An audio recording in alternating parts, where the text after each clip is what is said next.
नमस्कार, मैं आश्रुति वोहरा और आप देख रहे हैं नेक्स्ट 9 न्यूज। पश्चिम बंगाल में 25 मई को छठे चरण के मतदान से पहले एक बार फिर से हिंसा हुई है। राज्य के नंदीग्राम में बीजेपी टीएमसी वर्कर्स के बीच हिंसा की खबर सामने आई।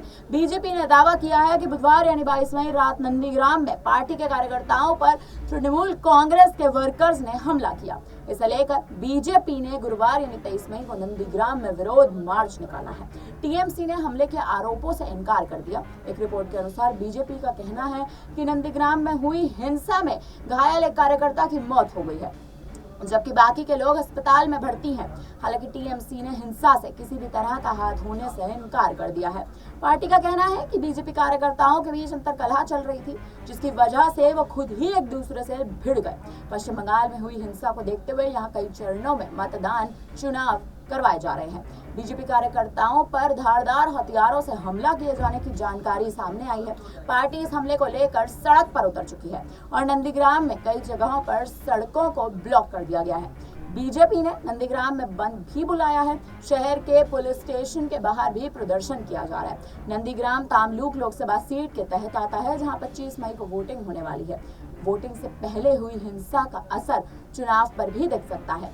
बीजेपी नेता और पश्चिम बंगाल के सह प्रभारी अमित मालवीय ने नंदीग्राम में हुई हिंसा को लेकर मुख्यमंत्री ममता बनर्जी को निशाने पर लिया। उन्होंने कहा कि ममता ने नंदीग्राम में मिली हार का बदला लेने की धमकी दी थी। आपको बता दें कि साल 2021 में विधानसभा चुनाव का जिक्र कर रहे थे और मालवीय ने एक पोस्ट में कहा कि 16 मई 2024 को ममता बनर्जी ने हल्दिया में एक रैली में धमकी देते हुए इस बात का जिक्र किया कि वे नंदीग्राम में मिली हार का बदला जरूर लेंगी। उन्हें बीजेपी के शुवेंदु अधिकारी से हार मिली, लेकिन फिर भी शर्मनाक तरीके से वो मुख्यमंत्री बन गई। अमित मालवीय ने आगे अपने बयान में कहा कि 23 मई 2024 बीजेपी कार्यकर्ता रतिवाला आरही की नंदीग्राम में हत्या कर दी गई थी। मैं नंदीग्राम में बीजेपी कार्यकर्ताओं पर टीएमसी समर्थकों की कायराना हरकत की निंदा करता हूं। नंदीग्राम के सोनाचुरी इलाके में तृणमूल समर्थकों ने बीजेपी कार्यकर्ताओं पर धारदार हथियारों से हमला किया। घटना में 7 लोग घायल हो गए। बीजेपी की महिला कार्यकर्ता रतिवाला आरही की जान भी चली गई।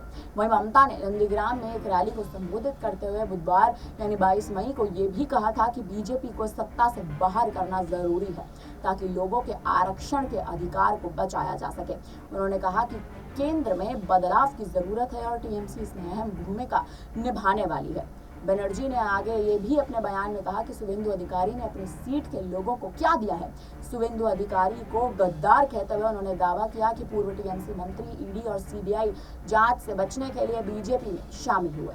फिलहाल इस पूरे मामले पर और जिस प्रकार से अब बीजेपी लगातार टीएमसी पर हमला बोल रही है, इस पर आप क्या कहेंगे, हमें कमेंट करके जरूर बताएं।